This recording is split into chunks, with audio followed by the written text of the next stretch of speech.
dream about you, baby. I had a dream, it's gonna come true. They think that we're through, but baby, you'll be swell, you'll be great, gonna have the whole world on a plate. Starting here, start now, honey, everything's coming up roses. Clear the decks, clear the tracks, you got nothing to do but relax. Blow a kiss, take a bow, honey, everything's coming up roses. Now's your inning, stand the world on its ear, set it spinning. When and why did you move to La Mirada? My husband and I moved here 49 and a half years ago. I was pregnant with my first child, and we kind of thought it would be a good place to raise a family, and because the houses were inexpensive and it wasn't built yet, and we got to watch it develop and grow like me, which was fun. How long have you been a member? Well, La Mirada, Beth Orr, did not start out as a temple. It started out as a Jewish community center. And I was shopping in, we used to have a market where Pep Boys is, called Market Basket. And I was very pregnant and shopping, and a woman saw the Jewish star I was wearing, came up to me and said, "Oh boy, another Jewish person. We're trying to start a temple. Would you like to join?" And that was the very beginning of the beginning. We met in Norwalk, and then we met at the Presbyterian Church. We called it Beth Orr West. So I've been a member since this started. Have your kids gone to Temple Beth Orr or Sunday and Hebrew school? All three of my children went to Sunday school. My daughters were confirmed here. My son was bar mitzvah here. And my granddaughter had her bat mitzvah here. My grandson, couldn't force him into it, but yeah, they've all, it's kind of nice to be a three-generation family. What activities have you done at the temple? Oh gosh, so many of them. I have been president of this congregation. I'm now in my 4th or 5th term as sisterhood president. I don't remember.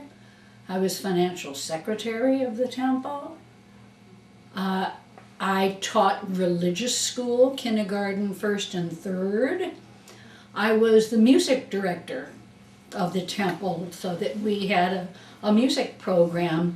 I also helped create a choir one year for the High Holy Days. The most fun thing I ever did was, for a few years though, I had a small group of youngsters who were willing to give up the time and pay attention, and we used to do different Purim plays and make our own scenery, and a lot of those kids are now parents with children of their own, and with names like Fadum and Gilbart and Gasser, and it was just a magical time, and I hope maybe one day we can start that up again. You all look like you could be good actors and actresses. I would enjoy that. Why did you choose to join Temple Beth Orr? It was the only game in town. When I moved here, we had one car, and I didn't have access to it. My husband used it to go to work, and I walked everywhere, and I sure as heck wasn't going to go drive anywhere else, and I liked a young, starting up congregation. It seemed like I could be a part of creating something that would go on to my children and grandchildren, which it has, which is even nicer.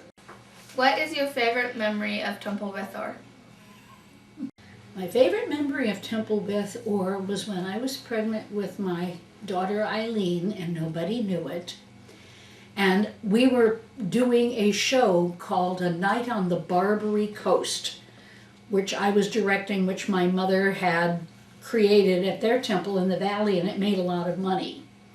And one of the numbers in this show was a ballet, and it was to the Nutcracker Suite. And my prima ballerina was Oscar Richards, and I don't think any of you ever knew him. And there is, in the 40th anniversary video, a photograph of Leo Lofty leaping in the air as one of the premier danseurs. I think Harley Rockoff was one of them, and they were absolutely hysterical. And everybody loved that number so much that I think a couple of years later we revived just that number for a New Year's Eve gala. Where did your parents and grandparents come from? My father was born in Chicago. My mother was a native of Los Angeles, which was almost unheard of way back then. And one set of grandparents came from Lithuania and Russia, and the other set, I really never knew my real grandfather. I found out that I had seen him, but nobody wanted, because my grandmother was forced to marry him. She was in love with a young man, but he smoked on the Sabbath, and her father wouldn't let her marry him. So he arranged for her to marry my mother's father, and they all hated him.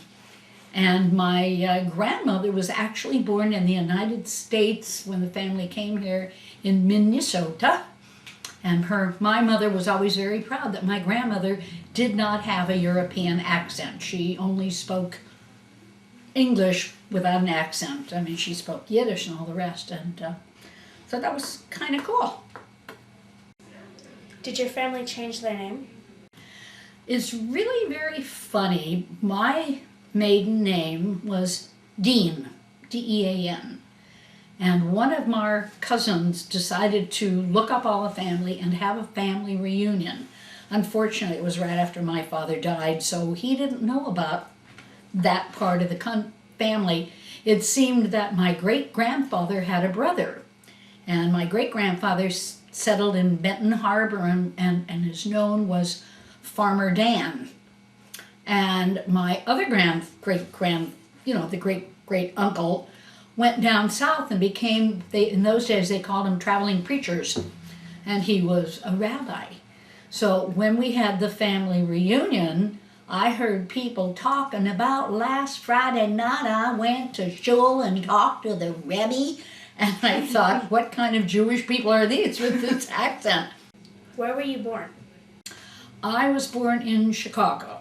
My mother married my father in Chicago, came to Los Angeles to see if they could get work, because this was after the Depression, and she got pregnant with me, but went back to Chicago, so I was born there in the same hospital as my father.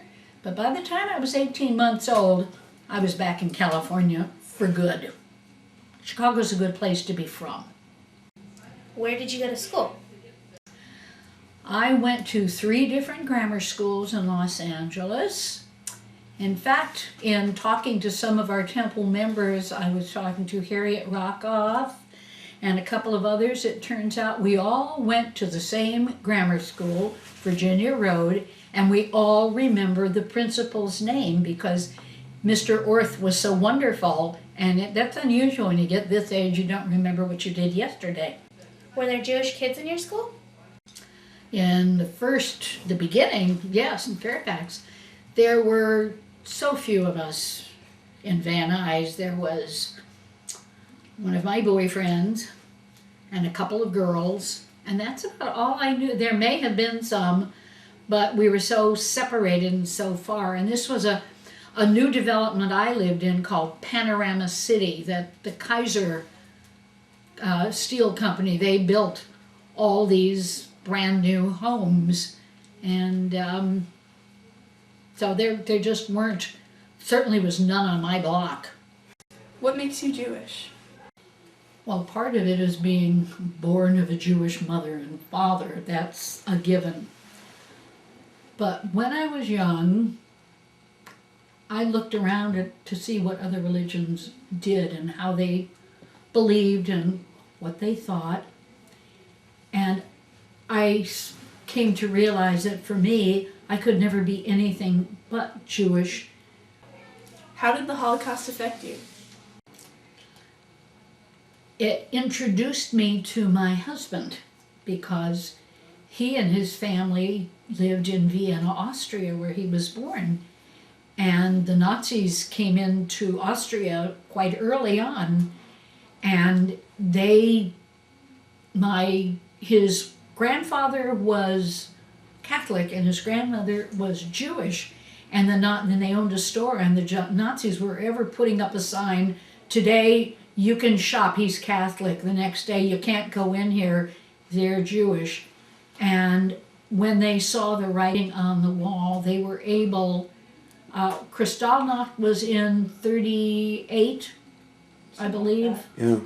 And they got out, it was in November of 38, they left on the SS Saturnia on September of 1938 and came here. So as awful as it was, it did give me the love of my life. How did the birth of the State of Israel affect you?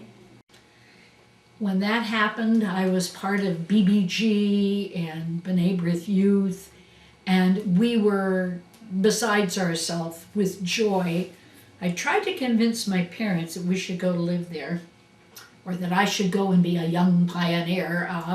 As you can imagine, they squashed that idea very quickly. Have you ever been to Israel? Yes, I have, several times. The young men were gorgeous. Absolutely drop-dead gorgeous.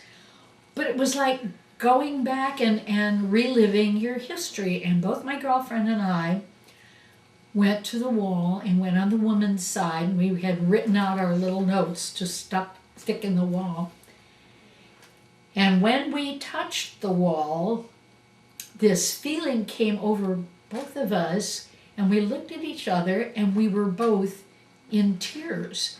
There was just the most wonderful, wonderful sense of feeling that came over us that it was a marvelous, marvelous first trip, and I've been back a few times. And I'll go again. What is your hope for our generation? I would hope that you would continue to remain Jewish, even though you may marry someone who is not. I would hope that you would learn from our mistakes. But I hope you pay attention to the lot of things that we did. A lot of the things that you take for granted and enjoy now were created by my generation. We didn't have television when I was young. We listened to the radio. And on Saturday morning, Let's Pretend was the most popular radio show for kids in the world. And it was amazing hearing it instead of seeing it. You created your own wonderful stories. But I don't want you to be, this generation, to be so anxious to run to try new things that they forget to savor the old and take time, as they say, to smell the roses and enjoy it and be happy.